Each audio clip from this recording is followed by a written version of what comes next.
तो एआई हमारे स्कूलों में जो उथल-पुथल मचा रहा है, चलिए उस पर एक नजर डालते हैं। एक चौथी क्लास के बच्चे का ये सवाल असल में एक बहुत बड़ी बहस की जड़ है। पढ़ाई में एआई का इस्तेमाल तो जैसे फट पड़ा है। 86% यूनिवर्सिटी स्टूडेंट्स इसका इस्तेमाल कर रहे हैं। पर इस सहूलियत की कोई कीमत भी तो होगी। एक्सपर्ट्स को हमारे दिमाग पर इसके असर की चिंता है। इसे कहते हैं कॉग्निटिव ऑफलोडिंग, मतलब जब दिमाग का काम हम किसी बाहरी टूल से करवाने लगते हैं। एक स्टडी बताती है कि हाथ से नोट्स बनाना बेहतर है। ये दिमाग को जानकारी प्रोसेस करने पर मजबूर करता है। एक प्रोफेसर ने क्या खूब कहा है, एआई से दिमाग का काम करवाना ठीक वैसा ही है जैसे जिम में रोबोट से कसरत करवाना। इसी वजह से डीप रीडिंग घट रही है। स्टूडेंट्स अब तर्क समझने की बजाय सिर्फ कीवर्ड्स पर नजर दौड़ाते हैं।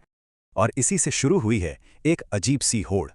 स्टूडेंट्स नकल करते हैं और स्कूल उन्हें पकड़ने की कोशिश करते हैं। ऑनलाइन तो बाकायदा स्टेप बाय स्टेप गाइड मिल जाएंगी कि एआई से निबंध लिखकर डिटेक्शन से कैसे बचना है। नकल करने में अब कोई मेहनत ही नहीं लगती, और जब सब कर रहे हों तो और भी आसान लगता है। लेकिन ये डिटेक्शन टूल्स भरोसेमंद नहीं है। बेचारे ईमानदार स्टूडेंट्स पर भी झूठे इल्जाम लग जाते हैं। तो सवाल ये है कि एआई आखिर है क्या? नकल करने का नया जुगाड़ या पढ़ाई में मदद करने वाला एक टूल? जो लोग एआई के पक्ष में हैं, वो स्कैफोल्डेड लर्निंग की बात करते हैं। मतलब एआई काम करने की जगह सिर्फ सहारा दे।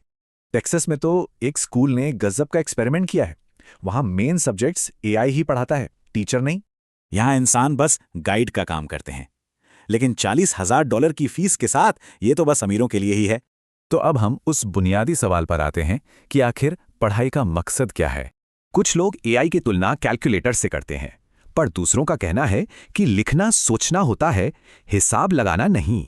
देखिए, कैलकुलेटर आपकी प्रॉब्लम सॉल्व नहीं करता, पर एआई तो पूरा का पूरा तर्क ही बनाकर दे सकता है। एक टीनेजर के फोन पर दिन में औसतन 192 नोटिफिकेशन आते हैं। मतलब हर 5 मिनट में एक। आज जब ध्यान भटकना इतना आसान है, एआई दिमागी मेहनत से बचने का एक शॉर्टकट बन गया है। तो सोचने वाली बात यह है, अगर सीखने की प्रक्रिया में संघर्ष ही सबसे जरूरी है, तो उसे हटाने का मतलब क्या हुआ?